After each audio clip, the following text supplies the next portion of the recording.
Hi, my name's Ron, and I'm making this video in order to help people figure out what might be the best dual sport bike for them.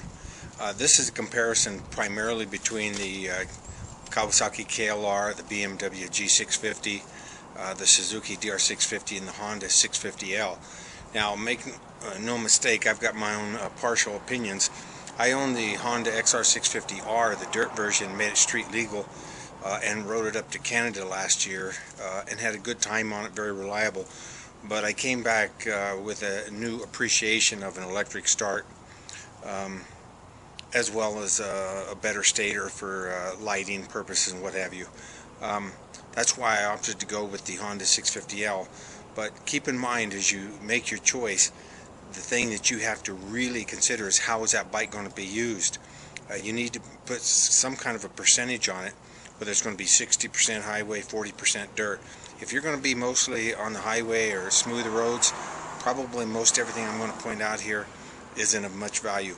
But if you're going to take it off the road very much, I think you need to pay special attention to some of the things I've done to this bike to make the Honda worthy. Now, a very good friend of mine was kind enough to give me a printout of comparison from the Consumer News, October, I believe it was, of 2007, in which the editors of the magazine compared those four bikes, and they, make no mistake, they ripped the Honda pretty good, and they pointed out some significant shortcomings of the Honda, but some of those I have addressed, and I think we'll see as we move on that it was worthwhile to do that. So let's move to the first point here. Okay, the first thing I want to talk about is the first thing that the editors brought up, and that is the gas tank size on the Honda. In the comparison between the four models, the Honda got essentially the same miles per gallon as the Kawasaki. However, its gas tank is considerably smaller. I bought my bike used for $3,700. That was my base price, and it happened to come with a Clark 4-gallon tank on it. It would not have been my choice. I'd have probably opted for the 4.7 gallon. But nonetheless, it was on the bike, and after getting the carburetor jetted properly and everything, I'm getting 46, 47 miles a gallon. So that gives me just a little bit less than 200 miles in range, which, like I say, if I went with a bigger tank, I'd have the same mileage as the KLR as far as distance. Something else I want to touch on too. Most of my comparison is going to be with the KLR because that is definitely the most popular dual sport bike out there in the 650 range. The BMW, last year when I took my trip to Canada, a friend, he had his GS650 Beamer, thing got like 70 miles a gallon, fuel injected, great bike.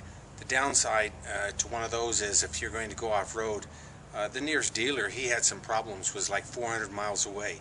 When you go with the Kawasaki or the Honda, and to a lesser degree the Suzuki, you're going to find dealer support. So keep that in mind when making your selection.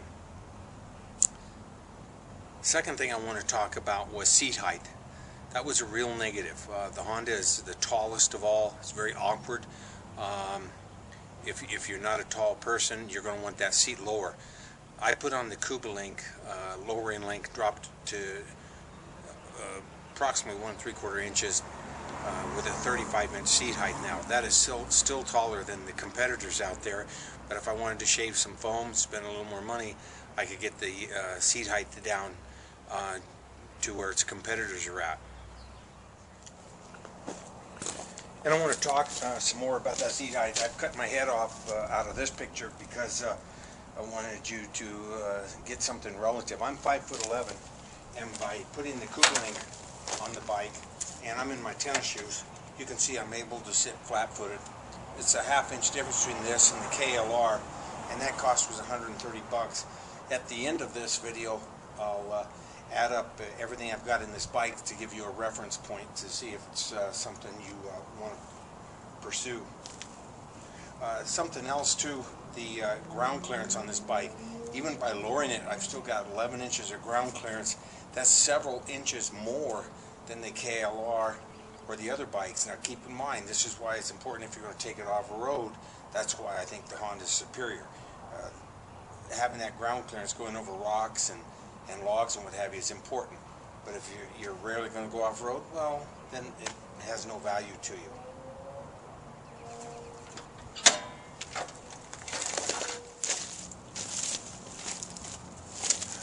Something else I want to point out on the Honda is the weight difference. The KLR, for instance, is even if you discount for the extra fuel capacity, is 61 pounds heavier than the Honda. That's a lot, especially if you get in a pinch and you're trying to get out of something. 60 pounds can make the difference between getting the bike moved or repositioned and not. So definitely don't minimize that. And no matter what you do to the other bikes, KLR, what have you, you can't drop 60 pounds, nor can you get the ground clearance up to benefit from it. So some of the things I'm pointing out, you can correct on the Honda, but you cannot correct on its comparable models, the Suzuki and the BMW. I'm going to grab the camera now and walk around this bike and show you some things that I've done that you really don't need, but I think that makes the bike a little bit more fun to ride. Alright, here I am looking at the dashboard area of the bike. First thing you'll notice is I put on the RAM mounts. I like to travel with the XM radio here. You can also use that, it's adjustable. You can put a cell phone on there. I put in the power outlet and wired it into the system. So it makes for a lot of versatility whether I want to use a cell phone or a radio up there. Second thing is I bought, it was pretty inexpensive, it's about 30 bucks, is this hour meter and tachometer. When the engine's running, it's a tachometer. I fastened it here to the factory speedo. Works really well. You'll see here a red light. That's part of my alarm system. I bought a Gorilla alarm system, a motion sensitive pager, so if I'm away from the bike it will page me and alert me. Another thing is I got two more RAM mounts. One here obviously is the E-Trex GPS mount, because I am mostly off-road. I also bought an adapter that would allow me to use the Nuvi. That'll just switch out easy enough, but I'll carry it in my saddlebags. This here is just a little stud for any of your cameras. I can attach my flip video camera or still camera to it. Just makes it easier to get to the camera, you know, if I'm in a hurry. Over here is the double take mirror that we've got a local guy, Ned Seuss, who was the only American to complete the Dakar this last year on a motorcycle. He kind of invented this, and it uses the RAM mount to position itself. It's pretty cool. I got one hand here, so it's kind of awkward. Something else I added was from IMX Racing is this rear rack. Man, there's a ton of racks out there, as you probably noticed. This one allows you to keep the tool bag in place, and a few of the others do too. But I like the fact that it had the slots here for the I've got some nylon tie straps, and I have yet to get the panniers, to buy the panniers, but they'll attach here at these mounting points here and keep everything off. This bike came with the FMF pipe. I'm very happy with it. It took a little bit of effort to get it jetted. I'm at this altitude, about 6,000 feet. I'm running a 160 main, a 158 slow or pilot jet, and the needle is the second notch from the top. They don't come with an adjustable needle, but this bike, somebody had purchased one and it worked out really well, and I finally got it jetted really well. Something else here I want to point out here. I'm going to have to get my keys to demo. Okay, what I bought here is some LED turn signals. I can't stand the factory turn signals. They stick out there like sticks. I put the LED on the rear and then put them in there. They're built into the handguard in the front here too. Something else I did was go to the PIA high intensity bulb. It makes for a lot, it's a different color spectrum, so it makes for a lot easier riding at night. I also threw the Moose fender pack on there to carry tools and stuff in. Alright, what we're looking at here is the skid plate. It came on it, but you know, you can pick those up anywhere from 80 to $100 bucks, and there again, if you're not going off the road, maybe ain't worth it. But if you are going to go off the road, I think it's a really good investment. I ultimately put on the Kenda dual sport tire. I really like them, but like any tire, there's a trade-off. You can't have it all on pavement or dirt. You're going to give up something. But I didn't count those in the cost because, you know, you got to replace tires on anything when they wear out, so I don't really consider it an improvement.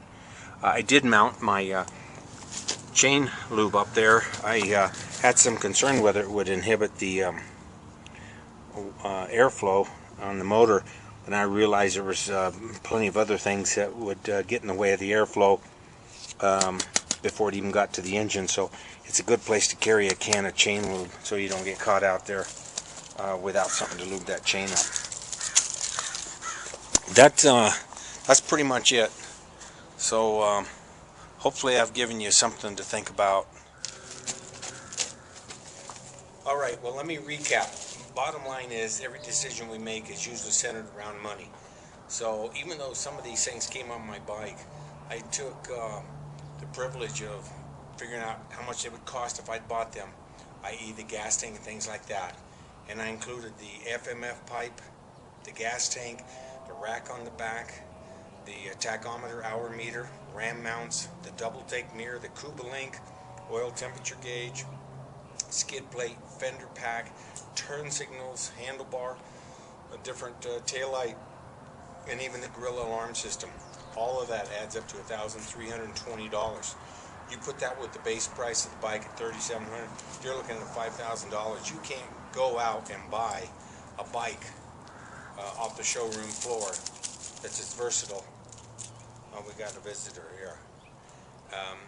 As this bike would be for that, in that price range. So hopefully I've given you enough information to help you make the decision.